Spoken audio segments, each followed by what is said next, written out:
మన చెట్టుకి జామకాయలు వచ్చినాయి ఆంటీ. రోజు మీకు చెప్దాం అనుకుంటుంటే మీరేమో ఎండలకి ఈ మధ్య మన ఇంటికి రావట్లేదుగా. అవునా? అయితే ఇగో ఇటు చూడండి, నిన్నైతే చెట్టుకి కాయ పడిపోయింది పండి.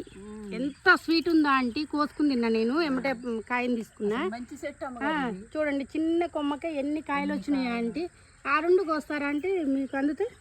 ఆ రెండు పండుతున్నాయి, ఆ రెండు కోసేసండి. పై చూడండి మీరు, మీకు తెలుస్తుంది. అయిపోయింది ఆంటీ. చూడండి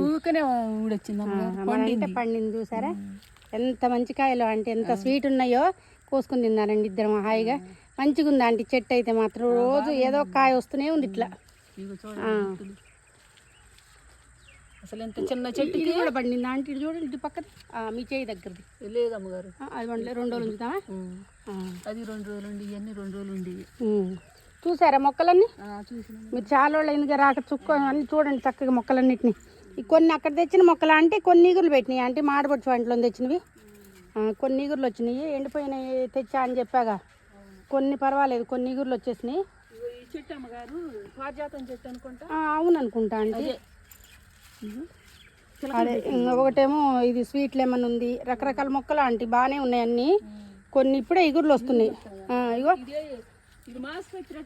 మాస్పత్రి ఆంటీ.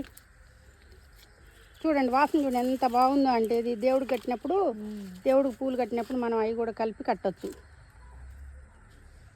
ఇగో ఇక్కడ మంచిగా ఇది కూడా ఎగురు వచ్చింది ఆంటీ. ఇది చచ్చిపోతుందేమో అనుకున్నా నేను. మంచిగా మందార చెట్లు అన్నీ ఎగురు వచ్చినాయి. ఇక గులాబీ రావాలంటీ. గులాబీలో ఎండిపోతాయేమో అనుకుంటున్నాం గారు. ఇదిగో తుమ్మికి చెట్టు. అవును శివుడిది. ఇగో అక్కడ కూడా పెద్ద చెట్టు ఉంది. మా తమ్ముడు వాళ్ళు వచ్చారనుకుంటా.